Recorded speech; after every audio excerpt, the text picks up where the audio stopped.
श्री शिवाय नमस्तुभ्यं। दशमी, एकादशी और द्वादशी, इन तीन तिथियों पर एक रोटी में थोड़ा सा मीठा रखकर सोमक पितृ का नाम लेकर यदि गाय को खिला दिया जाता है तो अगर कोई पूर्वज प्रेत योनि में भी पड़ा हुआ होता है, भटक रहा होता है, जिसको पिंड नहीं मिला, जो अचानक मर गया होता है, अधोगति में चले गया होता है, उस जीव की मुक्ति दशमी, एकादशी और द्वादशी, ये तीन दिन सोमक पितृ का नाम लेकर रोटी में, पूड़ी में मीठा रखकर अगर गाय को खिला दिया जाता है ये 3 दिन तक, तो वो पितृ कभी भटकते नहीं है, उनको मुक्ति प्राप्त हो जाती है, मोक्ष में। लकवा लग गया हो, अगर शरीर कंपायमान हो रहा है, शरीर में पैरालिसिस हो गया, तो सरसों का तेल 1 बोतल लेकर घर में जो शिवलिंग है, घर में जो शंकर का शिवलिंग है, रात्रि को 11 से 12:30 के बीच में उस शिवलिंग पर सरसों का तेल समर्पित करना, बेलपत्री चढ़ाकर। अगर पैरालिसिस की बीमारी भी है तो शंकर पर सरसों का तेल थाली में रखकर चढ़ा दो, मंदिर नहीं जा सकते, घर में चढ़ा, और उस तेल को बोतल में भरकर सुबेरे ब्रह्म मुहूर्त में 4 बजे से पहले रख लेना, सूरज की किरण ना पड़े उससे पहले उसको बोतल में भर लो, और बोतल में भरकर जिसको पैरालिसिस की बीमारी, उसकी मालिश 4-5 दिन अच्छी डट के करवाओ। 5 दिन बाद फोन कर जरूर बताना कि चला कि नहीं चला, उसको आराम लगा कि नहीं, शरीर में हवा आ गई। कोई कहते हैं इनके शरीर में हवा आ जाती, महाराज जी कोई हवा लग गई, कोई भूत प्रेत लग गया, या कोई प्रवेश कर गया। क्या कल बताया था, लौंग और काली मिर्ची और बमूल का कांटा ना मिले तो गुलाब का कांटा रखकर लाल कपड़े में 21 बार उतार कर उसकी धुनी दे दो, मंत्र का स्मरण करो शिव का। जिसको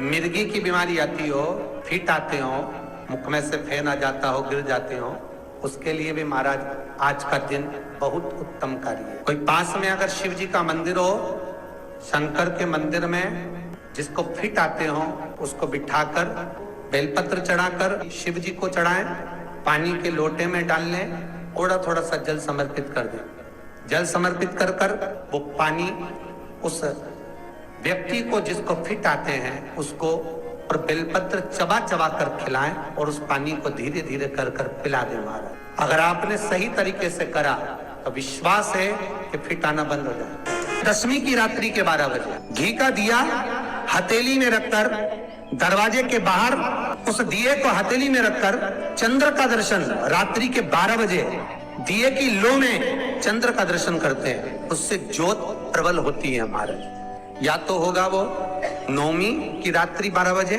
या दशमी की रात्रि की 12 बजे चंद्र का दर्शन, दीप घी का हाथ में जलाकर, नाम गोत्र अपना बोलकर, नरसिंह भगवान का स्मरण कर ज्योति में चंद्र का स्मरण कर दर्शन किया जाता है। नेत्र कमजोर हो तो उस 3 या 4 दिन में ज्योतियों का क्रम बढ़ना प्रारंभ होता है। वैसे तो 15 दिन का लिखा है, पर शिव महापुराण कहती है 3-4 दिन का क्रम बहुत होता, बढ़ता जाता।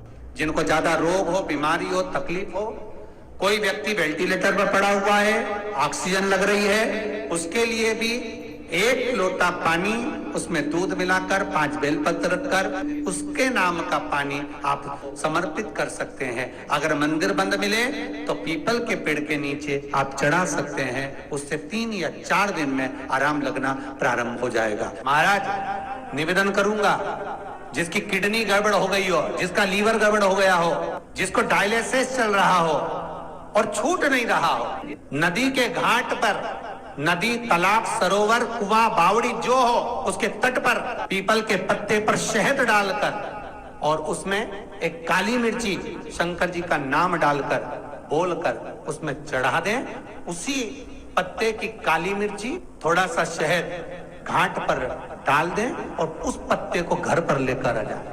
जिसको डॉक्टर ने कह दिया डायलिसिस होगा, किडनी लीवर गड़बड़ हो रहे हैं, घाट से आए, जिस व्यक्ति को रोग है, बीमारी है, उसको वो पत्ते समेत चटा दे, और फिर जाकर आप 8 दिन 10 दिन बाद जांच करवाओ, आपको उसका फल प्राप्त हो जाए। और विश्वास रखकर केवल दशमी, चाहे उजाला की हो चाहे अंधेरे की, कौन से महादेव का नाम लेना है?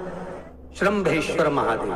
तो जब कोई व्यक्ति चिड़चिड़ करता है, क्रोध करता है, गुस्सा करता है, और महाराज शंकर भगवान का श्रम्भेश्वर महादेव का नाम लेकर 31 बेलपत्र जिस व्यक्ति को क्रोध आता है उस व्यक्ति का स्मरण कर कर आखा चावल मतलब सेगे चावल के साथ एक एक बेलपत्र 31 बेलपत्र कर कर शिव जी के शिवलिंग पर समर्पित करी जाती है मात्र 10वीं की तिथि के लिए। केवल 10वीं, चाहे उजाला की हो चाहे अंधेरे की।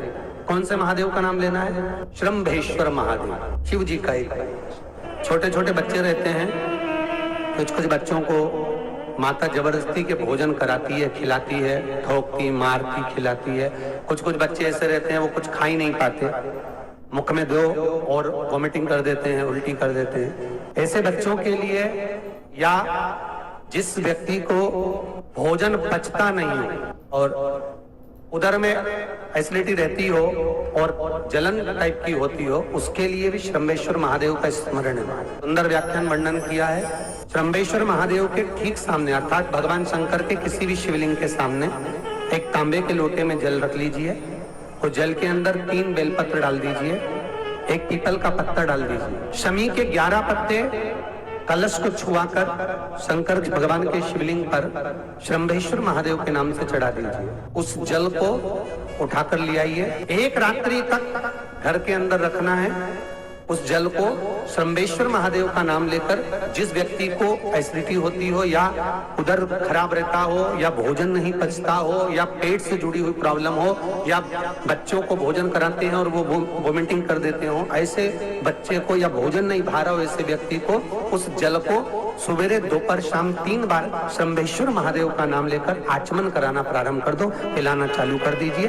3 या 4 दिन पिलाओगे, अपने आप उधर में भी आनंद रहेगा, बच्चा भोजन करना भी प्रारंभ कर देगा। श्रम्भेश्वर महादेव। कोई एग्जाम में बैठ रहे हो, सरकार की कोई परीक्षा दे रहे हो, किसी एग्जाम में बार इंटरव्यू दे रहे हो, नहीं निकल रहे हो, चाहे सीए की हो चाहे किसी की भी हो, एक काली मिर्ची शंकर भगवान के शिवलिंग पर चढ़ाई, दूसरी काली मिर्ची को दरवाजे की चौखट पर रख दीजिए। चौखट जानते हैं? चौखट पे रखकर अपने उल्टे पांव को उस काली मिर्ची पर रखिए और घर से बाहर निकल जाइए एग्जाम के लिए, आप उसमें उत्तीर्ण हो जाएंगे। हार नहीं सकते, विजयता आपको प्राप्त हो। काली मिर्ची को नेत्र बिंदु कहा गया। भगवान विष्णु की विजयता के लिए भगवान विष्णु ने अपना नेत्र शंकर को दिया था। शंकर ने सुदर्शन चक्र दिया। आप काली मिर्ची शिव को समर्पित कर फिर जाइए। प्रैक्टिकल जरूर करना। कहीं सीओर वाला महाराज तो नहीं बोल रहा? शिवाय नमस्तुभ्यं। श्री शिवाय नमस्तुभ्यं।